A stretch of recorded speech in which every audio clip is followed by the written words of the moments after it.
¿Cómo están? Los saludamos un día más que Dios nos regala para poder compartir con ustedes la palabra de Dios. Vamos a estar dispuestos, ¿no? A abrir nuestro corazón y saber que el Señor siempre nos habla cada día.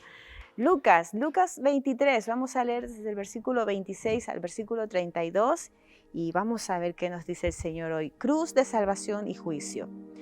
Dice la palabra de Dios, cuando lo llevaban, tomaron a cierto Simón de Cirene que venía del campo y le pusieron encima la cruz para que la llevara tras Jesús. Lo seguía una gran multitud del pueblo y de mujeres que lloraban y hacían lamentación por él. Pero Jesús, volviéndose hacia ellos, les dijo, hijas de Jerusalén, no lloréis por mí, sino llorad por vosotras mismas y por vuestros hijos. Porque vendrán días en que dirán, bienaventuradas las estériles y los vientres que no concibieron y los pechos que no criaron.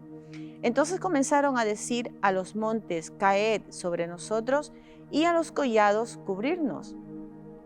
Porque si en el árbol verde hacen estas cosas, en el seco, ¿qué no se hará?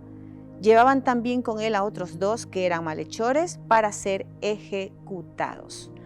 Bueno, Jesús iba camino al Calvario, como hemos leído, y iba cansado, adolorido, iba agotado, débil, sediento, ya no podía más con él, ya sus fuerzas físicas ya no le daban, iba casi deshecho, iba a su destino, iba allí a aquel lugar donde pues iba a morir.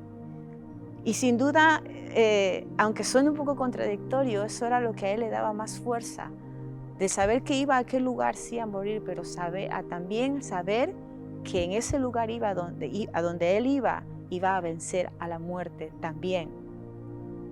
Y para él no era lo peor ir a ese lugar, él sabía que después de eso vendría lo mejor.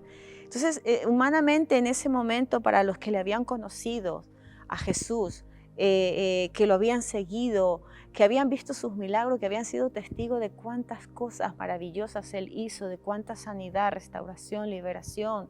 Aquel Jesús de milagros lo veían ahora ahí deshecho, casi sin poder caminar, todo sangrando, y de pronto lo veían y que iba rumbo a la muerte, y por eso estas mujeres estaban tristes.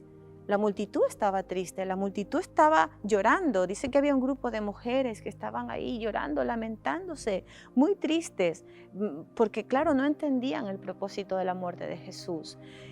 Pero Jesús sabía que aquel lugar iba a ser un lugar de victoria. ¿Saben? Fíjese que él se detiene a este grupo de mujeres que estaba llorando y es sorprendente lo que les dice, porque les dice, mujeres, ya sabemos que por naturaleza, pues las mujeres somos un poco más lloronas, pero él le dice, no lloren por mí, no lloren por mí, llorad más bien por vosotras mismas, llorar por ustedes mismas, por vuestros hijos, porque lo que viene será muy difícil, complicado, habrá tanta injusticia, habrá tanta maldad, habrá tanta violencia. Por eso lloren por ustedes mismos, porque yo me iré a un lugar mejor, pero ustedes quedan aquí. ¿Saben? Y es impresionante, si nos damos cuenta enlazando un poco toda esta violencia y toda injusticia, vemos cuántas noticias vemos no son nada buenas, cuántas catástrofes, pestes, tragedias. Pero por eso Jesús sabía lo que decía, lloren por ustedes, no lloren por mí. ¿No? Si con Jesús, siendo ese árbol verde, siendo el camino a la verdad y la vida, cometen toda esta injusticia, toda esta humillación, ¿cómo no será, dice el versículo, con el árbol seco? ¿Qué no se hará con ellos? ¿Vale? Refiriéndose a aquellos que no aceptarían el sacrificio de Cristo en la cruz. ¿Saben? Hoy en día vamos a encontrar gente con mucha incertidumbre, gente que no sabe qué pasará mañana, gente que lloran porque viven desconsolados, porque tienen un futuro incierto, porque no tienen un trabajo, porque no saben para dónde coger, porque no tienen cómo alimentar a sus hijos, porque no tienen